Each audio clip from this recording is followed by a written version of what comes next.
সালামু আলাইকুম beautiful students. আমরা সলভ করবো এই এমসিকিউটা।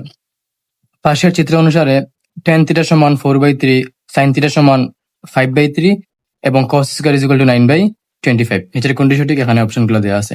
ওকে, তোমাকে সূত্রগুলো জানতে হবে। সেগুলো হচ্ছে sin থিটার যে সূত্র আছে সেটা হচ্ছে লম্ব বাই অতিভুজ, tan থিটা সমান হচ্ছে লম্ব বাই ভূমি, আর cos থিটা হচ্ছে ভূমি বাই অতিভুজ। এগুলো তোমরা বলে যাও। এগুলো মনে রাখার একটা ওয়ে আছে, যেভাবে সবাই মনে রাখে। যেমন সাইন থিটার ক্ষেত্রে সাগরে লবণ অতি, সাগর দিয়ে সাইন থিটা, লবণ দিয়ে লম্ব অতি, অতিভুজ লম্ব বাই অতিভুজ।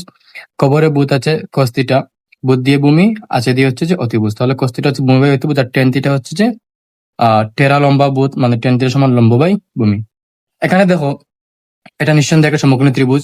হ্যাঁ, এটা সূক্ষ্মকোণ, তার মানে এই বাহুটা হচ্ছে লম্ব। সূক্ষ্মকোণের বিপরীত বাহুকে কি বলা হয়? লম্ব বলা হয়। আর এই কোণের সাথে যে বাহুটা সেটা হচ্ছে ভূমি। তাহলে আমার কি লাগবে? এই বাহুটা লাগবে। এই বাহুর নাম কি? যেহেতু সমকোণের বিপরীত বাহু, তার নাম কি হবে? অতিভুজ হবে এই বাহুর নাম। এটা বের করতে হবে। এটা সূত্র কি? সূত্র হচ্ছে লম্ব স্কয়ার প্লাস ভূমি স্কয়ার রুট ওভার লম্ব স্কয়ার প্লাস ভূমি স্কয়ার ইজ ইকুয়াল টু, কত আছে দেখো, 16 প্লাস হচ্ছে যে 9 is equal to root over 25 সমান থেকে কত আসে? 5 আসে। এই বাহুটার আনসার হচ্ছে, মান হচ্ছে 5। এখন tan থিটা যেহেতু tan থিটা হচ্ছে লম্ব বাই ভূমি, তার মধ্যে লম্ব কত? 4, ভূমি কত? 3। সো tan থিটা 4/3, এক নম্বরটা কারেক্ট।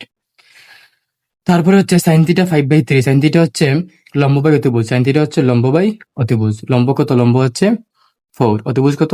5। দ্যাট মিনস এখানে দিছে 5/3, কি হওয়া উচিত ছিল? হওয়া উচিত ছিল 4/5, অর্থাৎ হওয়া উচিত 4/, দ্যাট মিনস এটা ইনকারেক্ট। আর cos স্কয়ার থিটা সমান 9/5। cos থিটা সমান কি? cos থিটা হচ্ছে ভূমি বাই অতিভুজ। ভূমি কত? ভূমি হচ্ছে 3, অতিভুজ হচ্ছে 5। cos স্কয়ার অর্থাৎ এটাও স্কয়ার হবে। স্কয়ার হলে কত হবে? উপরে 9, নিচে হবে 25। That means 9/3। এটা ঠিক আছে। দ্যাট মিনস আনসার কোনটা? 1 and 3, 4 নম্বরটা আনসার।